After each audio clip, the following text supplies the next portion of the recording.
1503 সাল Leonardo da Vinci তার অসামান্য প্রতিভা দিয়ে তৈরি করেন একটি চিত্রকর্ম যা আজকের দিনে শিল্পকলার অন্যতম সেরা নিদর্শন হিসেবে বিবেচিত।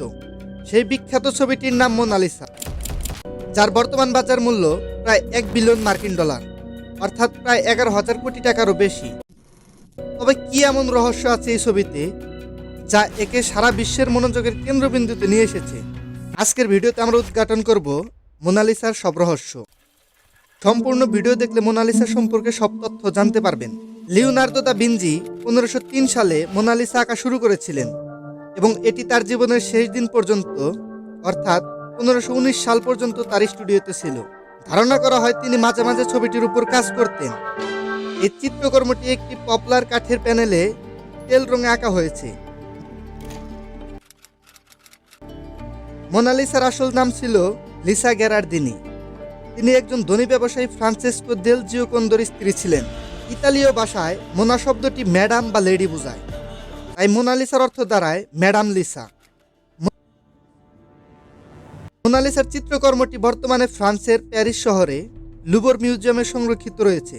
এটি বুলেট প্রুফ কাঁচ দিয়ে ঢাকা এবং প্রতি বছর লক্ষ লক্ষ দর্শক মোনালিসা দেখতে ভিড় জমায়। 1911 সালের 21 আগস্ট লুভর মিউজিয়ামের কর্মচারী ভিনসেনজো পেরুজ্জিয়া মোনালিসা চুরি করেন। মিউজিয়ামের ইউনিফর্ম পরা অবস্থায় তিনি ছবিটি ফ্রেম থেকে খুলে একটি পার্শ্ব দরজা দিয়ে বের হয়ে যান। পেরুজ্জিয়া মনে করতেন মোনালিসা ইতালির সম্পত্তি এবং এটি ফিরিয়ে আনা উচিত। প্রায় 2 বছর পর 1913 সালে ইতালিতে এক আর্ট ডিলারকে ছবিটি বিক্রির চেষ্টা করার সময় পেরুজ্জিয়ার আসল উদ্দেশ্য ফাঁস হয়। তাকে গ্রেপ্তার করা হয় এবং মোনালিসা উদ্ধার করা হয়। এই চুরির ঘটনায় মোনালিসাকে বিশ্বব্যাপী বিখ্যাত করে তোলে। মোনালিসার মুখের হাসি একই সঙ্গে খুশি, শান্ত এবং বিষণ্ণতার মিশ্র অভিব্যক্তি প্রকাশ করে এবং এটি একটি শিল্পকৌশল যা মানুষের ভিন্ন ভিন্ন আবেগের সাথে সংযোগ ঘটাতে পারে।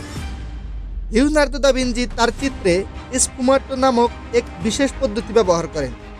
এতে আলো এবং ছায়ার মধ্যে ধোঁয়াটে রূপান্তর তৈরি করা হয়, যা চিত্রটিকে প্রাণবন্ত এবং গভীর করে তোলে। 2015 সালে ফরাসি বিজ্ঞানী পাস্কাল কট দাবি করেন মোনালিসার ছবির নিচে একাধিক স্তর রয়েছে। গবেষণায় দেখা যায় এই স্তরগুলো একটি অন্য প্রতিকৃতি প্রকাশ করতে পারে, তবে এটি নিয়ে আজও বিতর্ক রয়ে গেছে। লিওনার্দো জন্মগ্রহণ করেন 1452 সালে ভিঞ্চি শহরে এবং তিনি 1519 সালে মৃত্যুবরণ করেন। লিওনার্দো ছিলেন এক গ্রাম্য মহিলার অবৈধ সন্তান।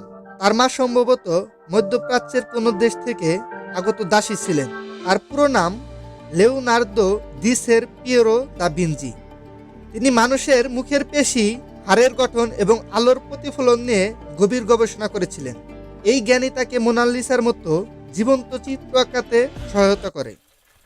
মোনালিসার ব্যাকগ্রাউন্ডে রয়েছে শুকনোভাবে আঁকা দূরবর্তী পাহাড়, নদী এবং আঁকাবাঁকা পথ, যা ছবিটিকে আরও রহস্যময় করে তুলেছে। এটি লিওনার্দোর প্রতিকৃতি পর্যবেক্ষণের ফল। মোনালিসা বিশ্বব্যাপী শিল্প, রহস্য এবং সৌন্দর্যের প্রতীক হয়ে উঠেছে। তবে অনেকেই মনে করেন এর খ্যাতি চুরির ঘটনাগুলোর কারণেই অতিরঞ্জিত হয়েছে এবং একটি মজার বিষয় হলো অনেকেই মনে করেন লিওনার্দো নিজেই তার প্রতিকৃতি এঁকেছেন, অর্থাৎ লিওনার্দোর মহিলা ভার্সন হলো মোনালিসা।